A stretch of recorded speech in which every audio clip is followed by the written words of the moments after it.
Assalamualaikum warahmatullahi wabarakatuh. Perkenalkan, saya Revani Aprilia Rosa dengan NIM 22332012. Baiklah, kali ini saya akan mempresentasikan tugas seminar dengan judul Sejarah Tari Rantak Bawa di Nagari Bukit Limbuku, Kecamatan Harau, Kabupaten 50 Kota. Baiklah, yang pertama itu latar belakang. Tari Rantak Bawa adalah salah satu jenis tari tradisional yang berasal dari Nagari Bukit Limbuku, Kabupaten 50 Kota, Sumatera Barat. Tarian ini memiliki keunikan karena melibatkan gerakan yang energik dan penuh makna, yang sering dilakukan dalam acara adat dan kegiatan sosial. Tari ini bukan hanya sekedar hiburan, tetapi juga merupakan ekspresi budaya masyarakat Minangkabau dengan nilai-nilai lokal yang tinggi. Seiring waktu, tari rantak bawa mengalami perubahan dalam hal teknik, musik pengiring, dan makna sosialnya. Oleh karena itu, penelitian ini bertujuan untuk menggali sejarah perkembangan tari tersebut serta memahami pengaruhnya terhadap dinamika sosial di Nagari Bukit Limbuku. Selanjutnya yaitu rumusan masalah. Yang pertama yaitu bagaimana sejarah perkembangan tari rantak bawa di Nagari Bukit Limbuku, Kabupaten 50 Kota. Yang kedua yaitu apa saja nilai dan simbolisme yang terkandung dalam tari rantak bawa.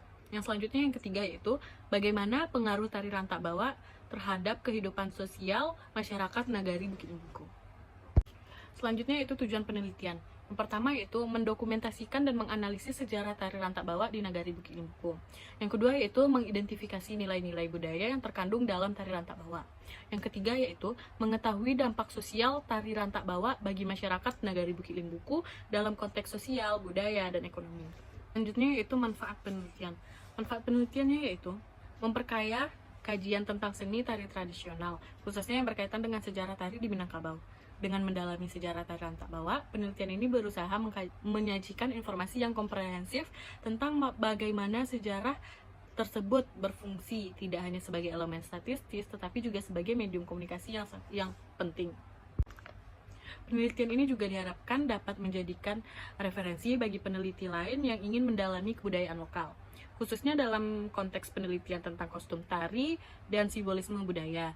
Dengan demikian, penelitian ini dapat mendorong lebih banyak studi yang fokus pada pelestarian dan pengembangan kebudayaan tradisional, serta memberikan dasar yang kuat untuk penelitian lebih lanjut di bidang seni dan budaya.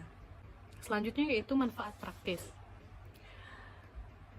Penelitian ini tidak hanya memiliki nilai teoritis, tetapi juga memberikan wawasan yang bermanfaat bagi masyarakat, pemerintah, dan generasi muda mengenai pentingnya pelestarian budaya, terutama dalam konteks sejarah tari rantak bawa. Dalam era globalisasi yang cepat, seringkali nilai-nilai budaya terancam oleh budaya asing yang lebih dominan. Oleh karena itu, hasil penelitian ini diharapkan dapat menjadi sarana edukasi yang efektif untuk meningkatkan kesadaran masyarakat akan kekayaan budaya lokal yang ada di sekitar mereka. Selain itu, penelitian ini dapat memberikan panduan bagi pelaku seni dalam melestarikan dan mengembangkan pertunjukan seni di Minangkabau. Para seniman, penari, dan penggiat seni lainnya dapat merujuk pada hasil penelitian ini untuk memahami lebih dalam mengenai elemen-elemen penting dalam pertunjukan tari rantak bawa. Dengan demikian, diharapkan mereka dapat menciptakan pertunjukan yang tidak hanya menarik secara visual, tetapi juga kaya akan makna. Yaitu kerangka konseptual yang terdapat. Yang pertama yaitu asal-usul dan latar belakang tari tradisional. Terdapat ada 3, yaitu pertama konteks sejarah, yaitu menyusuri asal-usul tari tradisional. Yang kedua yaitu asal-usul mitologis atau sejarah. Yang ketiga fungsi awal tari. Selanjutnya juga terdapat perkembangan tari tradisional. Juga ada 2, yang pertama evolusi bentuk dan teknik, yaitu menganalisis bagaimana tari tersebut berkembang seiring waktu, baik dari segi gerakan, bentuk, koreografi maupun teknik. Yang kedua yaitu peran sosial tari. Seiring dengan perkembangannya, tari tradisional seringkali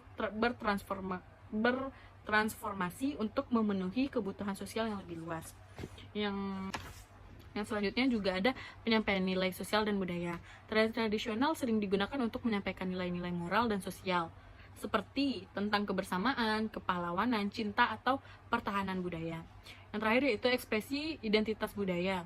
Tari tradisional menjadi salah satu cara untuk menyatakan identitas etnis, suku, atau negara tertentu. Itu pengaruh eksternal dalam tari tradisional. Yang pertama yaitu pengaruh agama dan spiritualitas. Agama berperan besar dalam perkembangan tari, terutama dalam upacara keagamaan atau ritual spiritual. Selanjutnya yaitu juga ada pengaruh kolonialisasi dan globalisasi, yang mana tari tradisional dipengaruhi oleh elemen budaya asing, misalnya tari barat yang bercampur dengan tari tradisional, menghasilkan bentuk tari hibrida. Yang terakhir yaitu pengaruh sosial dan politik. Perubahan sosial atau peristiwa politik sebagai perang atau reformasi mempengaruhi cara tari dipertunjukkan dan siapa yang menari serta menjadi penonton. Selanjutnya yaitu pelestarian dan transformasi tari tradisional. Yang pertama yaitu upaya pelestariannya, identifikasi bagaimana tari tradisional dipertahankan, dilestarikan. Yang selanjutnya yaitu melalui lembaga pendidikan, komunitas seni, dan upaya pemerintah serta tantangan yang dihadapi dalam menjaga keberlanjutannya. Yang kedua yaitu transformasi dan dalam konteks kontemporer. Yang pertama yaitu tari tradisional bertransformasi untuk tetap relevan dalam masyarakat modern. Yang kedua yaitu adaptasi bentuk tari untuk pertunjukan di luar konteks tradisional atau penggabungan elemen-elemen baru. Selanjutnya yaitu kerangka teoritis, pendekatan multidimensional untuk mempelajari sejarah tari rantak bawah. Selanjutnya itu menggabungkan teori-teori sejarah budaya, simbolisme, estetika, identitas budaya, pelestarian ritual, dan perubahan sosial. Yang selanjutnya yaitu kerangka pemikiran, struktur atau pendekatan konseptual untuk memahami perjalanan tari rantak bawah. Yang kedua yaitu dari asal-usulnya, perkembangan, perannya dalam masyarakat, hingga adaptasinya dalam menghadapi tantangan zaman. Sekian hasil presentasi saya. Assalamualaikum warahmatullahi wabarakatuh.